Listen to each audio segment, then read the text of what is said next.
Assalamualaikum warahmatullahi wabarakatuh. Perkenalkan, kami dari kelompok 2 yang terdiri dari saya sendiri, Happy Zulfi Azizi, lalu teman saya, Siva Audrey Renata, yang kemudian ada Ahmad Randi Ahmadi, lalu ada Yunita Fitria, dan Nur Fatihata Alfani. Kami ingin mempresentasikan hasil kerja dari kelompok kami dengan materi proses bisnis dan sistem informasi bisnis. Baik, yang pertama saya akan menjelaskan pengertian dari proses bisnis dan sistem informasi bisnis. Yang pertama, pengertian proses bisnis yaitu merupakan beberapa kumpulan tugas atau sebuah kegiatan untuk mencapai tujuan yang dikerjakan baik secara berurut maupun secara paralel oleh manusia atau sistem yang dilakukan di dalam maupun di luar organisasi. Sedangkan menurut Hammer dan Cempey pada tahun 1994, proses bisnis merupakan sebuah sekumpulan aktivitas yang membutuhkan satu atau banyak masukan yang membentuk satu keluaran yang memiliki nilai yang diinginkan para pelanggan. Yang berikutnya saya akan menjelaskan pengertian dari sistem informasi bisnis. Sistem informasi bisnis sendiri ialah sebuah sekumpulan informasi yang memiliki interaksi antara satu dengan yang lainnya, seperti yang ditujukan kepada kepentingan proses menjual suatu barang atau produk dan jasa untuk kepentingan bisnis. Saya Diva Audrey Renata akan menjelaskan mengenai jenis-jenis sistem informasi bisnis. Baik, selanjutnya yaitu jenis sistem informasi bisnis. Yang pertama yaitu ada sistem-sistem untuk kelompok manajemen yang berbeda. Nah, ini terdiri dari sistem pemrosesan transaksi dan juga sistem untuk intelligent business. Sistem pemrosesan transaksi atau Transaction Processing System (TPS) adalah sistem komputerasi yang mengoperasikan dan mencatat transaksi rutin harian yang diperlukan untuk melakukan bisnis, seperti entry pesanan penjualan, pengajian, karyawan yang mencatat dan mengirim. Selanjutnya yaitu sistem untuk intelligent business atau business intelligence, adalah istilah terkini mengenai data dan perangkat lunak untuk mengorganisasi, menganalisis, dan menyediakan akses kepada data untuk membantu manajer dan pengguna lain dalam suatu perusahaan untuk membantu membuat keputusan yang lebih berdasarkan informasi. Baik, selanjutnya dari jenis sistem informasi bisnis, yaitu yang kedua ada sistem untuk membuat perusahaan saling terhubung. Nah, itu yang pertama terdiri dari aplikasi perusahaan, yang dimana menjalankan secara bersama-sama berbagai macam sistem yang berbeda-beda telah menjadi tantangan utama bagi suatu perusahaan.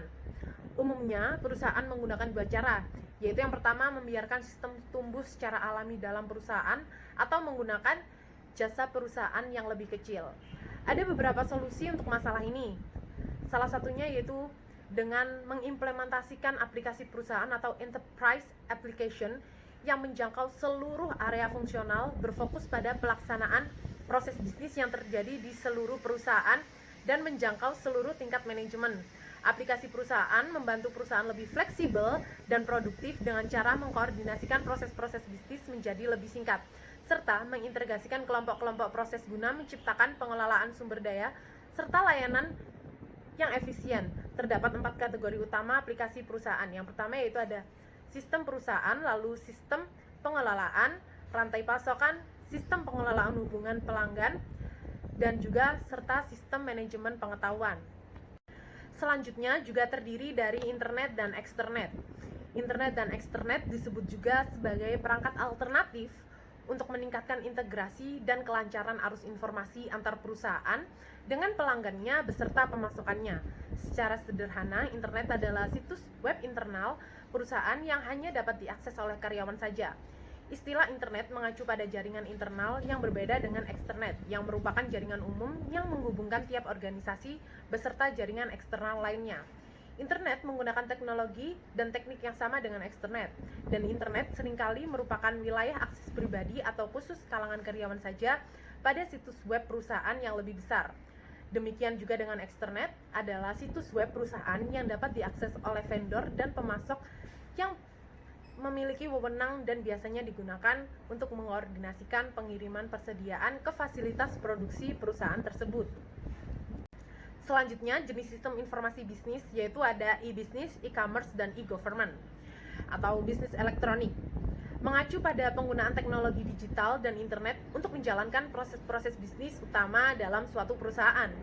E-business meliputi aktivitas pengelolaan internal dalam suatu perusahaan serta kegiatan koordinasi dengan pemasok dan rekan bisnis lainnya.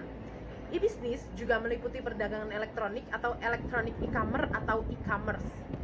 E-commerce sendiri adalah bagian dari e-business yang berhubungan dengan kegiatan jual beli barang dan jasa melalui internet. E-commerce juga meliputi aktivitas yang mendukung transaksi tersebut seperti periklanan, pemasaran, dukungan konsumen, keamanan, pengiriman, dan pembayaran.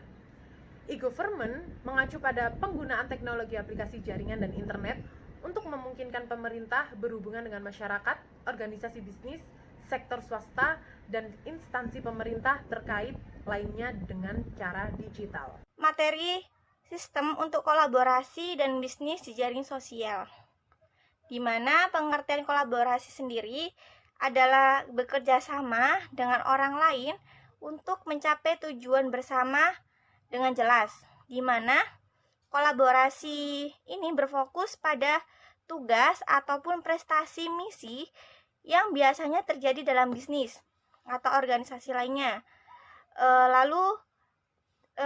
Sebelahnya ada pengertian bisnis di jaring sosial yang dimana mungkin masih kurang dipahami oleh kebanyakan masyarakat.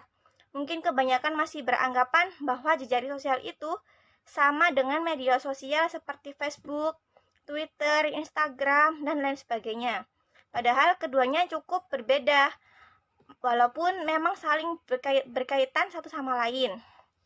Lalu, jejaring sosial ini adalah sebuah komunitas virtual yang di dalamnya terdapat interaksi-interaksi yang dilakukan antara lainnya dengan saling bertukar, berbagi informasi, ide, ataupun hal-hal yang lain secara online atau di dunia maya. Baik, sebelumnya tadi udah bicarain tentang pengertian kolaborasi dan bisnis jejaring sosial. Di sini ada keuntungan dari kolaborasi dan bisnis jejaring sosial, di mana ada 4 keuntungannya atau manfaat.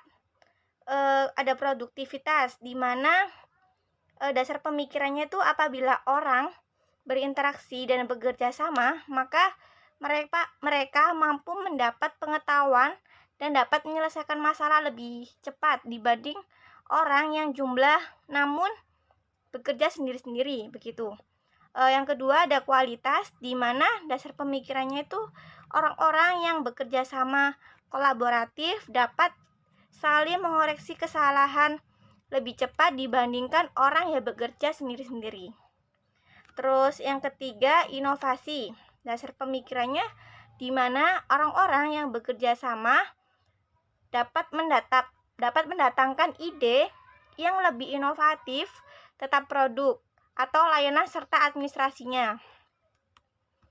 Lalu yang terakhir ini ada customer service atau layanan pelanggan, di mana orang yang bekerja bersama-sama menggunakan perangkat kolaborasi dan jejaring sosial dapat menyelesaikan masalah dan keluhan pelanggan lebih cepat dan efektif daripada mereka yang bekerja secara terisolasi begitu. Baik, selanjutnya di sini ada perangkat dan teknologi untuk kolaborasi dan bisnis jejaring sosial. Budaya kerja yang kolaboratif dan berorientasi tim tidak akan memberi hasil apapun tanpa adanya sistem informasi yang memungkinkan terwujudnya semua itu. Sebenarnya perangkat ini tuh banyak, hampir ada ratusan perangkat, tetapi saya cuman memakai 3 perangkat saja. Yang pertama ada surel dan pesan instan, di mana surel ini singkatan dari surat elektronik dan pesan instan telah menjadi perangkat utama dalam berkomunikasi dan berkolaborasi untuk menghubungkan pekerjaan. Lalu pekerjaan lunak yang dirancang beroperasi pada komputer, telepon seluler, dan perangkat genggam lainnya untuk dilengkapi fitur untuk saling berbagi file begitu.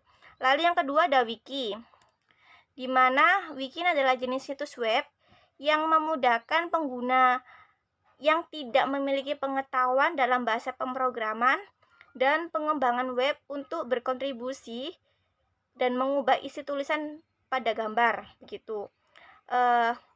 Lalu wiki yang paling terkenal saat ini Wikipedia, di mana proyek referensi terbesar di dunia yang diedit secara kolaboratif begitu. Lalu yang ketiga ada virtual worlds.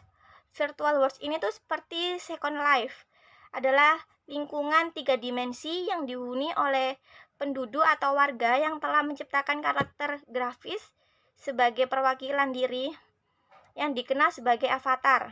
Contohnya sekolah bisnis berskala internasional dengan kampus di Prancis dan Singapura saat ini menggunakan virtual worlds untuk mengadakan pertemuan secara online. Lalu ada tujuan sistem informasi bisnis. Ada beberapa tujuan sistem informasi bisnis ini, yaitu yang pertama untuk menyediakan suatu informasi dalam pengambilan keputusan. Lalu yang kedua untuk menyediakan suatu informasi yang digunakan di dalam suatu perencanaan, pengendalian, evaluasi, dan juga perbaikan yang berkelanjutan. Lalu yang ketiga untuk menyediakan suatu informasi yang digunakan di dalam suatu perhitungan harga pokok produk atau jasa dan tujuan lainnya yang diinginkan oleh pihak manajemen. Selanjutnya ada fungsi sistem informasi bisnis. Ada beberapa fungsi diterapkannya sistem informasi manajemen dalam suatu bisnis, yaitu yang pertama menyediakan data dan informasi yang jujur dan benar-benar real untuk suatu keperluan perusahaan. Lalu yang kedua, mempermudah pihak manajemen untuk melakukan suatu perencanaan, pengawasan, pengarahan, serta pendelegasian kerja kepada semua departemen-departemen yang mempunyai hubungan. Lalu yang ketiga, untuk meningkatkan sebuah efisiensi dan efektivitas data yang tersedia secara jujur dan akurat, lalu juga tepat waktu. Lalu yang keempat, untuk meningkatkan produktivitas dan penghematan biaya dalam suatu perusahaan itu. Lalu yang terakhir, untuk meningkatkan kualitas SDM karena sistem kerja yang terkoordinir dan sistematis. Baik, berikutnya terdapat komponen-komponen dari sistem informasi bisnis yang terdiri dari beberapa komponen, yakni yang pertama ada teknologi, contohnya terhadap peranan jaringan komputer dalam melakukan sebuah pengoperasian informasi baik melalui manajemen data, teknologi telekomunikasi jaringan, serta sebagainya. Yang kedua ada aplikasi. Penerapan aplikasi pada bisnis dapat melibatkan sistem informasi yang saling berhubungan satu dengan yang lainnya. Yang ketiga ada pengembangan. Pengembangan yang dimaksud ini bertujuan untuk mengembangkan beragam jenis cara guna menerapkan teknologi informasi pada bisnis. Yang terakhir ada manajemen, yang tujuannya mengelola teknologi informasi serta memiliki sistem penekanan terhadap kualitas dan menekankan nilai bisnis yang strategis serta mengelola keamanan sistem informasi organisasi. Selanjutnya yaitu hambatan dalam penerapan e-bisnis. Hambatan dalam penerapan e-bisnis yang pertama adalah kepercayaan. Kepercayaan di sini merupakan hambatan yang sangat menonjol dalam perdagangan elektronik. Karena di negara kita sendiri lebih percaya menggunakan transaksi face to face atau pembelian secara langsung. Yang kedua yaitu keamanan. Sangat banyak berita-berita tentang kriminalitas di internet seperti pencurian nomor kartu kredit, sehingga tidak sedikit orang yang enggan dalam menggunakan transaksi online tersebut. Dan yang ketiga yaitu biaya yang sangat tinggi, di mana dalam membuka usaha online tentu tidak menggunakan biaya yang sedikit. Biasanya dilakukan oleh kalangan pebisnis level atas, ada juga dari kalangan pebisnis yang menengah ke bawah. Baik, sekian hasil presentasi dari kelompok kami. Kurang lebihnya mohon maaf. Wassalamualaikum warahmatullahi wabarakatuh.